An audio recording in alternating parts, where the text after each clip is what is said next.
صلى عليك الرحمن. ایک حدیث سن کے ایک عالم نے مجھے کہا کہ ہمارے ایک دوست کی شادی تھی، تو میں وہ چھوٹی سی مثال دیتا ہوں. ہم اپنے استاد کے پاس میں گیا، وہ جورڈینین ہے، تو لڑکی کا انتخاب کر رہے تھے. تو اس بندے نے کہا کہ بڑی اللہ والی بچی ملی ہے ہمیں جی. ان کے والد صاحب نے کہا، تو انہوں نے کہا کہ کیا نشانی دیکھی آپ نے ہونے والی بہو میں؟ تو انہوں نے کہا یہ بڑی دیندار ہے. تو میرے جو جورڈینین اسکالر ہیں انہوں نے فی البدیہہ یہ جملہ پوچھا، کہتے کہ کیسے پتا ہے کہ وہ دیندار ہے؟ اسے کیوں نماز روزہ کرتی ہے، بڑی پابند ہے پردے کی. تو میرے اسکالر نے جو انسٹنکٹیولی جملہ پوچھا، انہوں نے کہا کہ کیا وہ حدیث سناؤ تو رو پڑتی ہے؟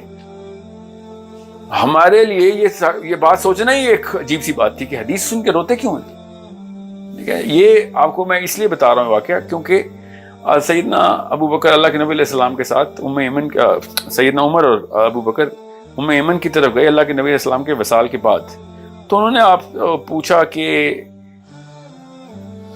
کیسے کیا حال چال ہے آپ کا، سب کچھ everything, and then they said کہ کیا ایسی چیز ہے جو کہ نبی علیہ السلام کے وصال کے بعد جو آپ کو یاد آتی ہو، سب سے زیادہ یاد آتی ہو اس وقت کی.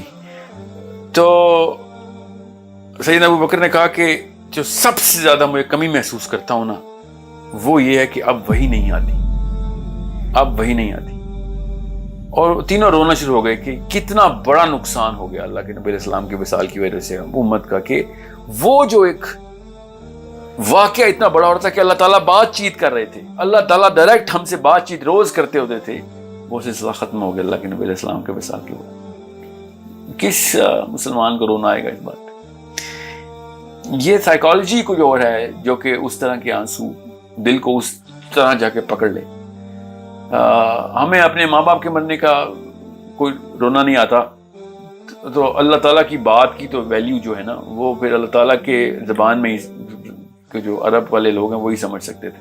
اللہ کی جو ساری زبانیں، قرآن کی جو زبان وہی سمجھ سکتے تھے. جب قرآن زمین پہ آ رہا تھا تو کیا سائیکالوجی کریٹ ہو رہی تھی. But as I said, there's so much that we have done wrong, but it started with us leaving and divorcing the language of the Quran.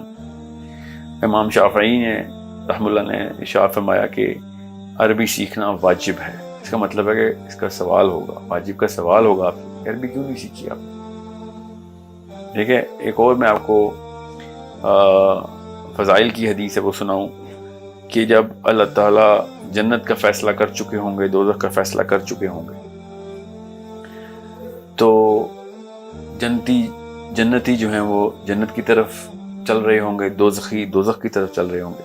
تو شیطان اس وقت اپنا آخری وار کرے گا اور کہے گا کہ اللہ ان کو کیوں جنت میں بھیج رہا ہے؟ ان کی تجھے پتہ ہے نا کہ انہوں نے قرآن پاک کو غلط پڑھا ہے، ان کی تجوید ہی درست نہیں تھی. یہ آخری وار ہے شیطان کا. اس کی مثال ایسی ہے کہ ایک غزوے میں وار کرائی چل رہی تھی. وار کرائی کا مطلب ہے کہ موٹیویشنل کامنٹس دیے جا رہے تھے. تو ایمن کا واقعہ ہے. ایمن جو تھی نا وہ عرب نہیں تھی. تو صحابہ جب عرب میں کوئی وار کرائے تھے، کوئی کامنٹ کرتے تھے اونچا سا ان کو موٹیویٹ کرنے کے لیے، تو وہ اس کی ریپیٹیشن ایمن بھی کرتی تھی. مگر ایمن کو عربی نہیں آتی تھی، تو وہ جو الفاظ بول رہی تھی نا، تو وہ کوئی اور کسی اور اصطلاح میں بول رہی تھی.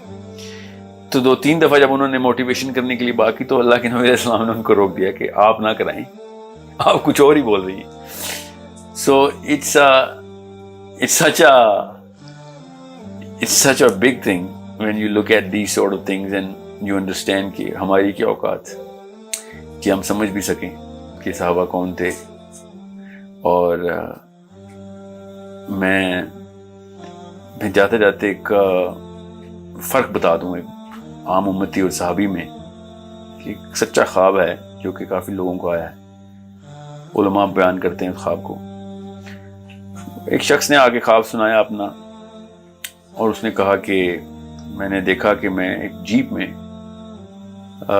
پہاڑ کی اوپر کی طرف جیپ چلاتے ہوئے لے کے جا رہا ہوں جیپ کو، اور میرے ساتھ نبی علیہ السلام تشریف فرمائے، اور پیچھے ابو بکر، عمر، عثمان والی بیٹھے. مگر جیپ کی نا جو ہے وہ بریک فیل ہو گئی، تو اس جیپ اوپر جانے کی بجائے انہوں نے روکنے کی کوشش کی تو جیپ پیچھے کی طرف آنا شروع ہو گئی. وہ شخص کہتا ہے کہ میں پھر اسی وقت نکلا اور میں پتھر ڈھونڈنے کے لیے گیا کہ میں پتھر سے ٹائر کو نیچے پتھر رکھ دوں. وہ پتھر کہتا ہے میں نے ڈھونڈا اور پتھر لے کے آیا اور جیپ کے ٹائر کے نیچے رکھنے لگا تو دیکھا کہ ہر ٹائر کے نیچے ایک ایک صحابی نے اپنا سر رکھا ہوا.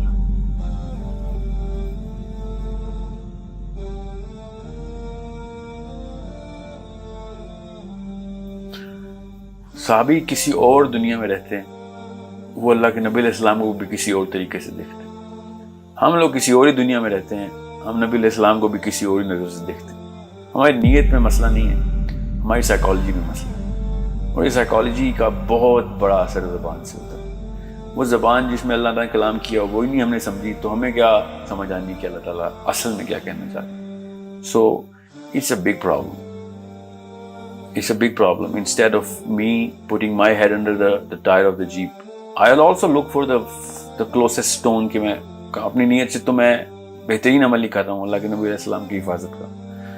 مگر صحابہ کس طریقے سے دنیا کو دیکھتے تھے, نبی علیہ السلام کو دیکھتے تھے, انہوں نے اس وقت کیا کر یہ خواب کی اتنی بڑی ویلیو ہے نا میرے آگے. Because this is the difference between the world view, it's called the universal view. کائنات کو کیسے دیکھتے تھے وہ. اور یہ سچا خواب اس لیے بھی ہے کیونکہ یہ بہت کرسپ طریقے سے بتاتا ہے کہ ہمارے اور اس وقت کے صحابی میں فرق کیا تھا, اس وقت کے اسلام میں کیا فرق تھا اور آج کل کے اسلام میں کیا فرق ہے. سو انڈرسٹینڈ ہاؤ بگ دس بک, اللہ نے جو کتاب ہمیں دے دی ہے اس کو سمجھیے اور اس کا اندازہ لگانے کی کوشش کریں. عربی سیکھیں, عربی سکھائیں. عربی کے علاوہ کوئی اور چارہ نہیں ہے صحابی کے اس سائیکالوجی تک پہنچنے کا.